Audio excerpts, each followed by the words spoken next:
મિત્રો, પાલેડીની મહિલા અને પોલીસ કર્મચારી વચ્ચે જે બન્યું એના તમામ એંગલના વિડીયો હવે જાહેર જનતા સમક્ષ રજૂ થઈ ચૂક્યા છે।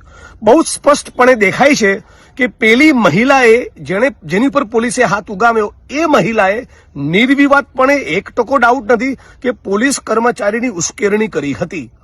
પોલીસના કર્મચારી ઉશ્કેરાય એવું અભદ્ર અશ્લીલ વર્તન હતું। અત્યંત છેલ્લી કક્ષાની નિમ્ન કક્ષાની ગાળોનો વરસાદ એ બેને કર્યો અને એના પગલે પોલીસ કર્મચારી ઉશ્કેરાયા। આ બાબતે મારે બે જ વસ્તુ કહેવી છે। મુદ્દા નંબર 1,1000% મહિલાનો વાંક છે। એ મહિલાએ જે ભાષાનો, જે શબ્દોનો, અશ્લીલતાનો પ્રયોગ કર્યો, ટાઈટ જડબે સલાક એફઆઈઆર એની સામે થવી જોઈએ।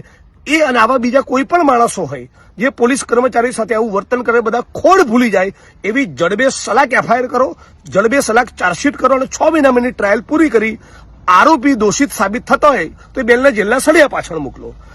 પણ ફરી કહેવા માંગુ છું કે આવું બે કે નહીં 1000 બેનો વર્તન કરે તો પણ નેતાનો કે પોલીસ કર્મચારીનો જાહેરમાં ફટાકા મારવાનો, લાફા વીજવાનો, દંડો લઈને દોડવાનો પણ અધિકાર બનતો નથી।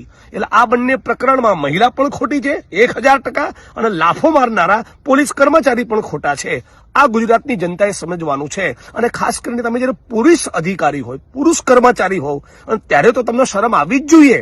આ દેશની સાચી કે ખોટી કોઈ પણ મહિલાને છડેચોક જાહેરમાં તમે લાફા મારો, આ વર્તન પણ બિલકુલ યોગ્ય નથી। એટલે હું ઈચ્છું છું કે કાયદો કાયદાનું કામ કરે અને ગુજરાતની જનતામાં, પોલીસમાં અને નાગરિકોમાં બંનેમાં એવું સમજ પેદા થાય, આપણે ગાળાગાળીનો પ્રયોગ ન કરીએ અને પોલીસ કર્મચારીઓ પણ હાથ ન ઉપાડે।